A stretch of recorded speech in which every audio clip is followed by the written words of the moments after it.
স্বপ্ন থাকে আমি পড়ালেখা শিখতে চাই। আমি বাবা মায়ের আদরের মেয়ে।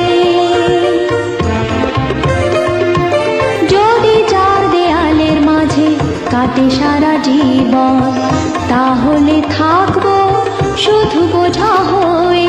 শিক্ষা আমায় মুক্তি দিবে, মুক্তি দিবে। আমি তো কালকের খুশি আর আশা, আমারও তো স্বাদ আছে, আছে অভিলাষা। ঘরে বেঁধে রেখো না, নিয়ে যাও